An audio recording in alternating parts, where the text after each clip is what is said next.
Գյորջյան Կասկադ 60 ամիս փուլային վճարում բազմաթիվ առավելություններ։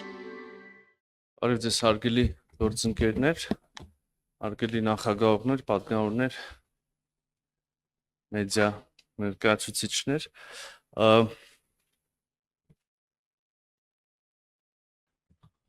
այսօր հնարավորություն ունենք քննարկելու 2026 թվականի պետական բյուջեի նախագիծ արտաքին քաղաքականության մասով, իհարկե միանգամից պետք է ասեմ, որ արտաքին քաղաքական գերատեսչության եւ ընդհանուր առմամբ Հայաստանի Հանրապետության արտաքին քաղաքական թիվ 1 առաջնահերթությունը, նպատակը, առաքելությունը, եթե կուզեք, Հայաստանի Հանրապետության շուրջ խաղաղ անվտանգ միջավայրի ձևավորումն է, Հայաստանի Հանրապետության զարգացման եւ բարգավաճմանը միտված նպաստող միջավայրի ձևավորումն է եւ այս առումով իհարկե պետք է սկսենք եւ նաեւ նշենք եւ ակնհայտ է, որ առաջնային դերը պատկանում է հարևանների հետ հարաբերությունների կարգավորմանը, առաջին հերթին Ադրբեջանի հետ հաստատված խաղաղության հետագա ինստիտուցիոնալացմանը, մնացող հարցերի քննարկման ամբողջական կարգավորմանը։ Ես իհարկե բյուջեի նախագիծը ներկայացնելիս միշտ ձգտում եմ խուսափել արդեն իսկ կատարված աշխատանքի ներկայացումից, որովհետև հասկանալիորեն դրա հնարավորություն ունենում ենք կառավարության ծրագրի կատարման ընթացքի մասին հաշվետվության ժամանակ, բյուջեի կատարման հաշվետվության ժամանակ, բայց նաև չենք կարող խուսափել ամբողջապես արդեն իսկ տեղի ունեցածին հղում անելուց եւ հենց միանգամից էլ պետք է այդպիսի մի գործողություն անենք, երբ խոսում ենք Հայաստանի շուրջ խաղաղության, խաղաղ միջավայրի հետագա ձևավորումից կամ հաստատված խաղաղության ինստիտուցիոնալացումից, չենք կարող չհիշատակել ընթացող տարվա թերևս ամենաառանցքային, ամենակարևոր արտաքին քաղաքական իրադարձությունը, այն է այս տարվա օգոստոսի 8-ին Հայաստանի եւ Ադրբեջանի, Հայաստանի վարչապետի եւ Ադրբեջանի նախագահի եւ նաեւ Միացյալ Նահանգների նախագահ Թրամփի վկայությամբ ստորագրված ուրեմն հռչակագրից եւ նախաստորագրված միջպետական հարաբերությունների կարգավորման պայմանագրից, այո, օգոստոսի 8-ին տեղի ունեցածը կարող եմ առանց վարանելու, առանց չափազանցություն համարելու անվանել շրջադարձային,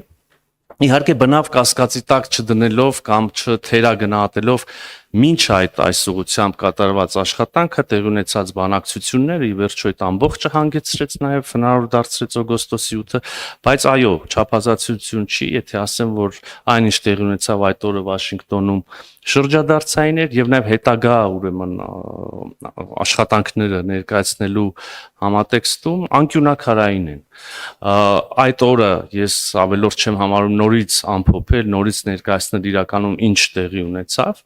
Խաղաղություն հաստատվեց Հայաստանի եւ Ադրբեջանի միջև, ընդ որում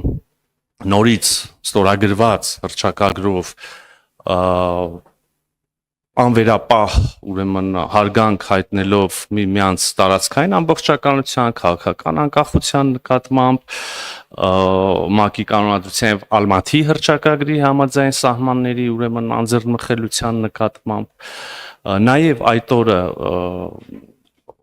համաձայնեցվեցին առանցքային սկզբունքները, որոնց շրջանակներում տեղի է ունենալու կամ սկսվել է արդեն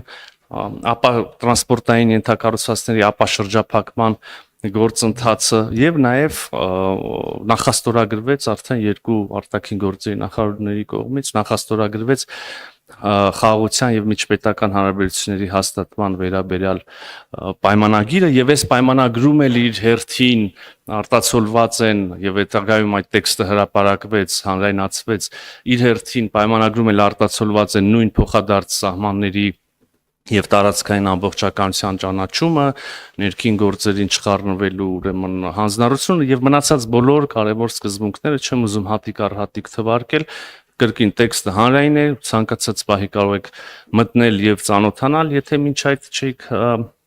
հնարավորություն ունեցել կամ հարկ համարել։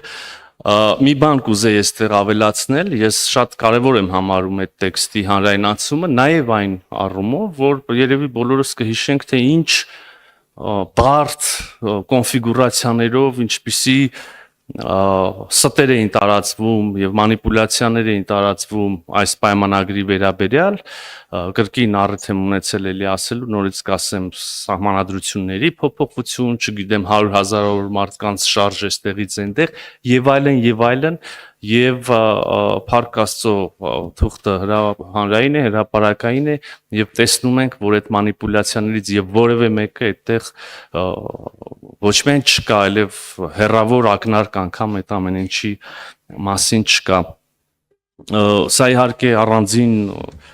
կանգնած մի երևույթ չի մանիպուլյացիաները եւ հետո առիթի դեպքում տեսնելը, որ դրանցից որևէ մեկը հիմնավոր չի, սա մի ամբողջ դիմագիծ է կամ բնորոշիչ գիծ է այսօր մեր քաղաքական դաշտում նաև հիմնականում այսպիսի դրսևորումներ իմ խորին համոզմամբ եւ եզրակացությամբ տեսնում ենք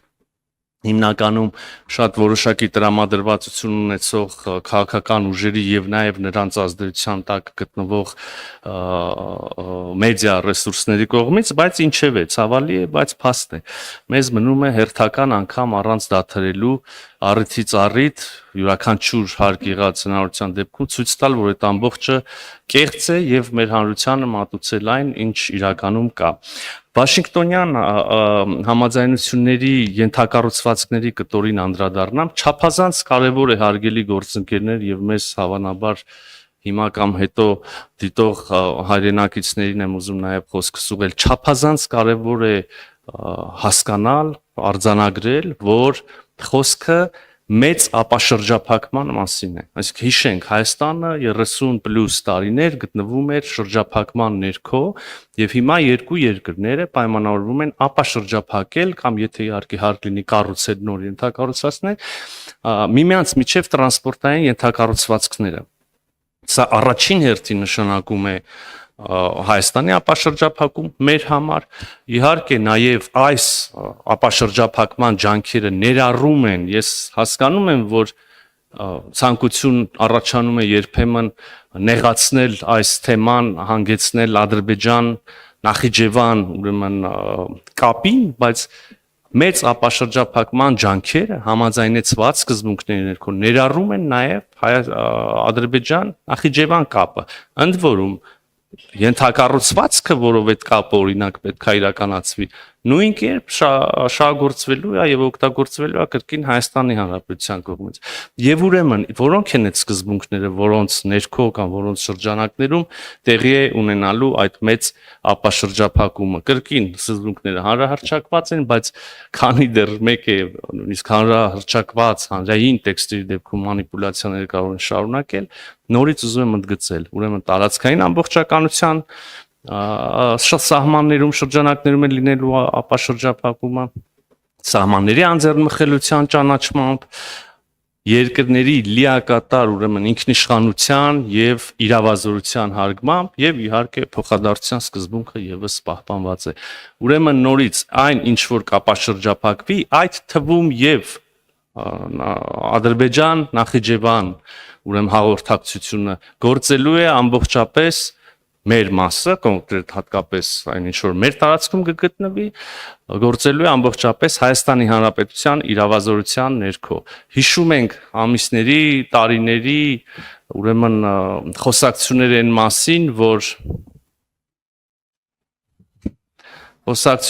մասին, որ այս ենթակառուցվածքներ հանձնվելու են որևէ երրորդ երկրի վերահսկողության, կային երկրներ, որոնք քննարկվում էին որպես տեխնացուներ երկրների, որոնք անվտանգային կամ զինված ուժեր են տեղակայելու այդ ենթակառուցվածքների ուղղությամբ, սիրելի գործընկերներ, սիրելի հանրություն, ահա տեսնում ենք, որ այդ ամբողջը այդ մանիպուլյացիաները եւս հոդս ցնդեցին։ Նույն Վաշինգտոնյան համաձայնությունների շրջանակներում Հայաստանը եւ Միացյալ Նահանգները պայմանավորել են, որ միասին կհիմնեն եւ ջանքեր կգործադրեն թրիփ ուղու իրականացման ուղղությամբ, սա կլինի ըստ էության այն հայ-ամերիկյան ընկերությունը, որը որ կտնօրինի եւ կշահագործի այդ կապուղին, Իդեպ այս կապուղին կարող է արդեն ակնհայտ է նաև տեքստից հուսամ գիտեք, որ կարող է ներառել ոչ միայն օրինակ երկաթուղային հաղորդակցություն, այլև էներգետիկ, չգիտեմ, էլեկտրական հոսանքի, ուրեմն գծեր, գազատարներ, նավթատարներ եւ այլն, որևէ ենթակառուցվածք այլ տնտեսական կամ տրանսպորտային Առաջ անցնելով նշեմ, որ վաղուց մեկնարկել են գրեթե օգոստոս 7-ից անմիջապես հետո եւ հիմա էլ շատ ինտենսիվ ընթացքի մեջ են Հայաստանի եւ Միացյալ Նահանգների ուրեմն շփումները, բանակցությունները, այս TRIP ուղու կենսագործման համար անհրաժեշտ ընկերության հիմնադրման տեխնիկական մանրամասների ուղղությամբ եւ արդեն հետո գետնի վրա տազանազան տեխնիկական լուծումների հարց կառաջանա, բայց նորից ու նորից հարգելի գործընկերներ, ինչպիսին էլ որ լինեն այդ տեխնիկական լուծումները, ինչպիսին էլ որ լինեն գետնի վրա, չգիտեմ, պայմանները, ամբողջը լինելու է համաձայնեցված եւ ստորագրված սկզբունքների ներքո Հայաստանի Հանրապետության իրավազորության շրջանակներում